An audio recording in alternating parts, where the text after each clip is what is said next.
2000년 6월 초 경기도 안산경찰서에 방문하는 기자들이 많아졌습니다. 안산에서 저녁에 귀가하는 부녀자를 노린 퍽치기 사건이 잇따라 발생하면서 온갖 괴담이 떠돌았기 때문이죠. 괴담은 꽤 구체적이었어요. 빨간 옷 혹은 긴 생머리 여성만 노린다는 얘기에서부터 만삭의 임신부도 당했다는 말까지 있었습니다. 게다가 4월 말 20대 여성이 실제 퍽치기 강도를 당한 뒤 살해당하면서 동네 주민들의 공포감은 더욱 심해졌어요. 7월 10일 경찰은 안산 시내의 한 마트에서 퍽치기로 빼앗긴 수표가 회수됐다는 연락을 받게 됩니다. 수표에 묻은 지문을 확인한 결과 산업연수생으로 입국했다가 도주한 불법 체류자 24살의 왕리웨이로 밝혀졌죠. 4월 말부터 6월 말까지 2달간 안산 일대를 공포에 몰아넣었던 왕리웨이는 경찰의 꼬리를 밟힐 수도 있지만 그만큼 수중에 돈이 없어서 사용할 수밖에 없었던 수표를 사용하게 되면서 체포가 됩니다. 왕리웨이는 2달 동안 모두 10건의 범행을 저질러 2명을 살해하고 8명에게 중상을 입혔어요. 그는 1999년 9월 산업연수생으로 입국해 전남 목포에 있는 공장에서 근무하다가 2달 만에 근무지를 이탈해 경기도 안산으로 들어왔죠. 근무지를 이탈한 건 공장 일이 너무 고되다는 이유였습니다. 안산으로 들어와 월세방과 고시원을 전전하면서 공사장 인부 일로 근근히 200불치를 했어요. 하지만 너무 게으른 성격이었던 왕리웨이는 공사장 인부 일도 제대로 하지 못했죠. 자연스레 돈은 떨어졌고 생활비를 마련하기 위해 범행을 계획합니다. 2000년 4월 28일 늦은 밤 야근하고 귀가하던 A씨는 안산 단원구의 한 주공 아파트 앞 자신의 집 근처 골목길에서 가로등 불빛이 비치지 않는 구석진 자리에 곰인형만한 큰 하얀 물체를 발견하고 발걸음을 멈췄어요. 조심스럽게 다가가 핸드폰 불빛을 비춘 그는 비명을 지르며 뒤로 나자빠졌죠. 곰인형인 줄 알았던 하얀 물체는 하얀 속살을 드러낸 채 잔인하게 살해된 젊은 여성이었습니다. 머리는 터져 피를 철철 흘리고 있었고 얼굴은 형체를 알아볼 수 없을 정도로 훼손된 상태였어요.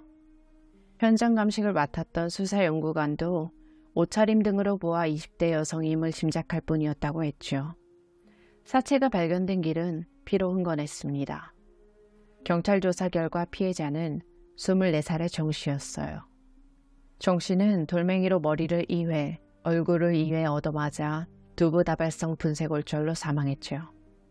더 충격적이었던 건 왕리웨이가 사체에 저질러 놓은 짓이었습니다. 왕리웨이는 정씨에게 현금 3만 원을 빼앗고 옷을 벗겨 변태적인 성추행을 저질렀는데 이춘재처럼 일부 성적 이상 심리를 가진 범인들이 그랬듯 피해자의 음부에 나뭇가지를 찔러 넣어놨어요. 당시 목격자는 없었고 현장에 남은 단서는 범행에 사용된 것으로 보이는 피 묻은 돌멩이가 전부였죠. 수사팀은 그 일대에 거주하는 동일수법의 전과자 및 성범죄자를 대상으로 집중적인 탐문 수사를 벌였지만 수상한 사람은 없었습니다. 첫 살인을 저지르고 2달이 채 안 된 6월 19일 새벽 4시가 되자 왕리웨이는 슬슬 집을 나설 채비를 했죠. 살인을 저지르고도 6번이나 다른 여성들을 폭행해서 금품을 빼앗았는데 아직까지도 경찰이 안 잡히는 거 보면 앞으로도 계속 이렇게 살면 되겠다 싶었어요. 처음에는 생활비가 궁해서 시작한 일이었지만 점점 묘하게 흥분이 됐습니다. 왕리웨이는 안산시 원곡동의 한 주유소 쪽으로 나갔어요. 맞은편에 성경책을 품에 안고 어디론가 걸어가는 41살의 이씨를 발견했죠. 일단은 이씨를 지나쳤습니다. 누가 있나 없나 주변을 살폈어요. 아무도 없는 걸 확인한 왕리웨이는 바로 뒤돌아 쫓아가 쇠망치로 이씨의 머리를 가격했죠. 기습을 당한 이씨는 그대로 고꾸라졌고 망치로 이씨의 뒷머리를 2번이나 더 내리쳤습니다. 그녀가 신음소리를 내면서 피를 쏟아내자 목덜미를 잡아채 바로 옆 마트 화장실 쪽문으로 끌고 들어갔어요. 이미 의식이 없는 상태였지만 왕리웨이는 또다시 쇠망치를 들어 정통으로 이 씨의 머리를 내리쳤습니다. 그때 어디선가 사람 말소리가 들렸어요. 이게 무슨 소리지? 말소리에 놀란 왕리에이는 돈을 훔치려던 계획을 접고 그대로 달아났죠. 피해자는 30여 분이 지난 뒤 발견됐어요. 그녀는 새벽 기도를 마치고 귀가하던 길이었습니다. 발견 당시 이 씨는 너무 많은 피를 흘린 상태였지요. 즉시 병원으로 옮겨졌지만 두개골 골절과 과다출혈에 따른 쇼크로 5일 만에 사망했어요. 왕리웨이는 6일간의 냉각기를 갖고 다시 범행을 시작했죠. 6월 25일 새벽 2시 왕리웨이는 안산시 와동 상가 건물 1층에서 범행 대상을 살피고 있었어요. 그때 30대 초반쯤 돼 보이는 여성이 상가 내 화장실로 들어가는 게 보였죠. 곧바로 뒤를 따라가 화장실 문이 닫히기 전에 그녀를 덮쳤습니다.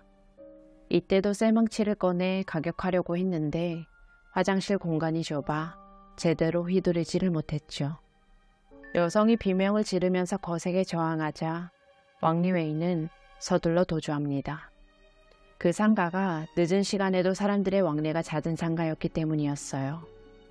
범행에 실패한 왕리웨이는 1시간 뒤 인근 동네로 이동해 다른 대상을 물색했죠. 새벽 3시경 같은 방법으로 염씨를 공격해 쓰러뜨린 뒤 현금 20만 원과 10만 원권 수표 3장을 훔쳐갔습니다. 염씨도 왕리웨이가 휘두른 망치로 인해 머리에 심각한 부상을 입었지만 다행히 목숨을 건질 수 있었죠. 병원 중환자실로 옮겨진 염씨는 경찰에게 왕리웨이의 인상착의를 얘기했어요. 허름한 옷차림에 키가 작은 20대 남성이라는 게 그녀의 설명이었습니다. 상황이 심각해지자 지역 언론에서 이 사건을 속보로 내보냈습니다. 그리고 보름 뒤 왕리웨이가 염씨에게서 훔친 수표를 사용하면서 잡히게 된 거죠. 경찰이 본격적으로 공개 수사에 들어가면서 잠시 범행을 멈출 생각이었지만 당장 쓸 돈이 없자 어쩔 수 없이 한 선택이었어요. 당시 안산 일대 아파트에선 피해를 막기 위한 비상반상회의가 열렸고 혼자 밤에 외출하지 말라는 방송을 하기도 했습니다. 왕리웨이가 2명을 살해하고 8명을 중상에 입힌 뒤 손에 넣은 돈은 100여만 원에 불과했습니다. 경찰 조사에서 사체의 엽기적인 행각을 한 이유에 대해 평소 발기부전으로 인해 원만한 성생활을 하지 못했다고 진술했죠. 그리고 상대에게 가학적인 행위를 함으로써 성적 만족과 흥분을 느끼는 성도착증이 있던 것으로 드러났어요. 2건의 강도살인과 8건의 강도살인 미수 등의 혐의로 기소된 왕리웨이는 2001년 6월 사형을 선고받아 미결수로 복역 중입니다. 현재 복역 중인 59명의 사형수들 중 조선족 박경수를 제외하면 딱 1명의 외국인 사형수죠. 현재 국내 불법 체류자가 41만 명이 넘는다고 하는데요.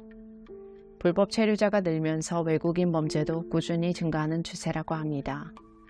특히 살인범죄의 경우 내국인보다 외국인의 범죄 발생률이 2배 이상 높고 강도범죄의 경우 매년 약간의 변동이 있지만 내국인과 비슷한 수준의 범죄 발생률을 보이고 있어 우려가 되는 부분이라는 한국의 범죄 현상과 형사정책 보고서에 적힌 내용이 있었습니다. 불법 체류자의 뺑소니 사고도 심각하죠. 2019년 9월에는 창원에서 8살 남자아이를 차로 치고 도주한 카자흐스탄 국적의 외국인이 다음날 해외로 도주한 사건도 있었어요. 합법적으로 열심히 일하는 외국인 노동자에 대한 인식도 같이 나빠질 우려가 있어서 불법 체류자에 대한 신속한 조치가 필요해 보입니다. 그저 길을 걷고 있었을 뿐인데 갑작스러운 공격에 안타깝게 사망한 피해자분들의 명복을 빕니다. 그리고 다른 피해자분들도 잘 살아가고 계셨으면 좋겠습니다. 지금까지 고요한 밤이었습니다.